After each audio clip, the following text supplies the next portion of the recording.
welcome back to our insightful episode of MedSynapse podcast series, where we bring you insights from the leading experts to enhance your clinical practice. I'm your host, Risha, and today we are decoding the complexities of deformity correction with Dr. Lutfi Rashid, an orthopedic surgeon and head of pediatric orthopedic and limb lengthening reconstruction surgery at University of Malaya Medical Center in Malaysia.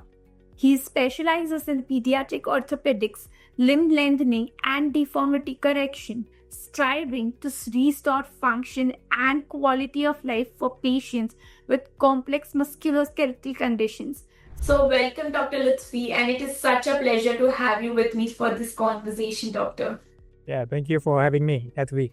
Yeah. So, Talina, let's just begin with the basics. So, how do you define deformity correction in orthopedic practice, and what are the common conditions you usually encounter requiring such interventions? So, deformity correction is anything that is required, especially in correcting limbs that are deformed. So, anything that is out of the ordinary. So we talk about what's normal, what is supposed to be expected of a normal limb. So anything that is deviated from the normal limb, we're talking about alignment, we're talking about length. So anything that is abnormal or considered out of the ordinary. So usually that comes under the deformity, and the correction surgery required along this line of correcting what is abnormal to abnormal. So that's usually the line of work that I do. I think that's such a clear overview, and I think it is so helpful for our general orthopedic listeners also to stratify referrals effectively.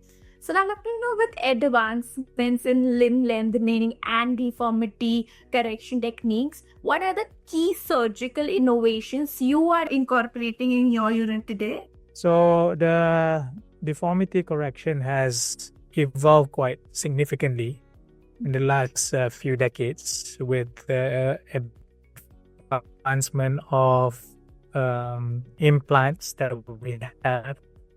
So traditionally, deformity correction, lengthening of limbs involve application of external fixators. So the famous one will be the Elizarov external fixators. So now the advancement is how to, number one, maybe reduce the amount of time patients being on Elizarov external fixators or circular ring external fixators.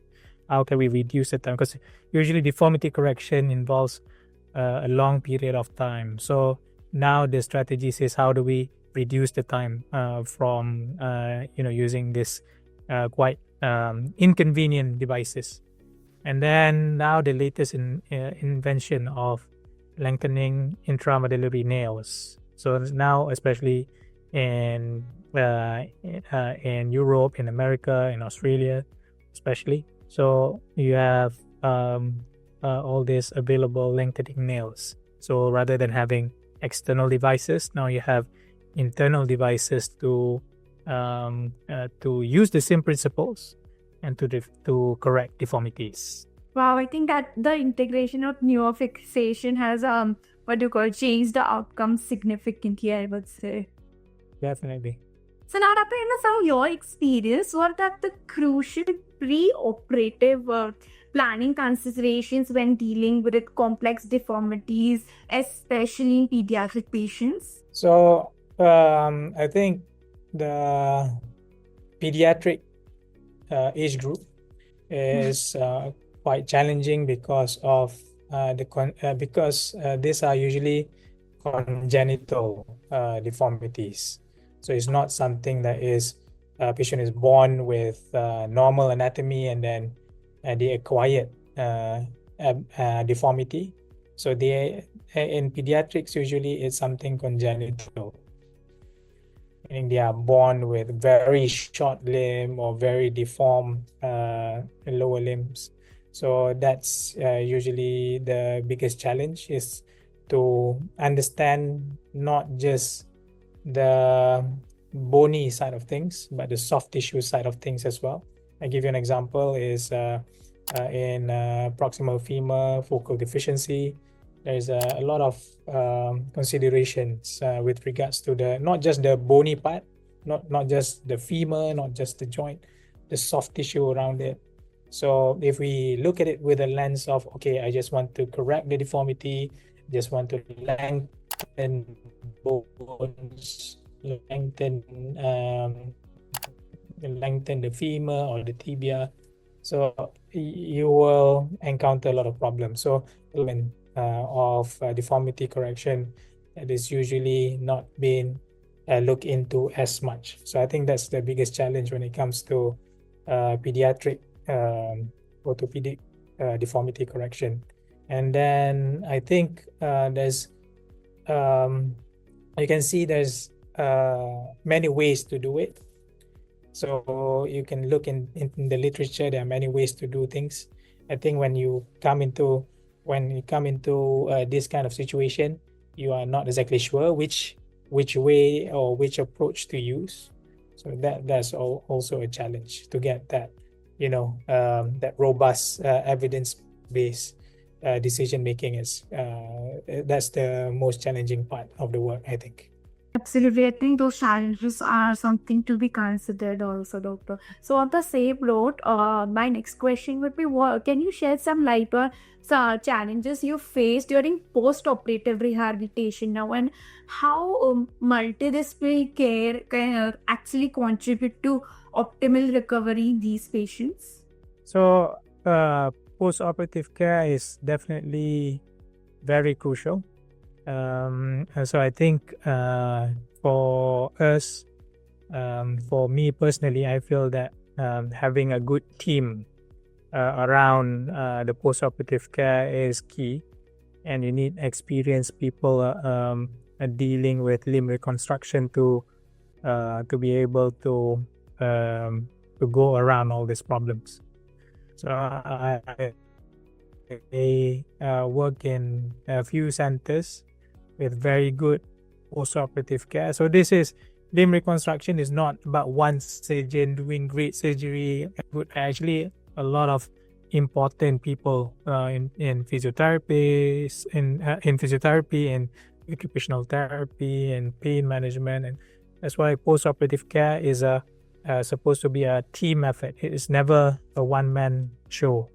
So I think that is very crucial for you to be able to work in a well-functioning group. So I think having that in your service is key. Yeah, I think that is actually key, and I think the holistic approach is very invaluable to prevent the complications also. Yes, definitely. So now, Doctor, finally, what is your message to orthopedic surgeons and pediatricians regarding early detection and timely referral for deformity correction to maximize treatment outcomes?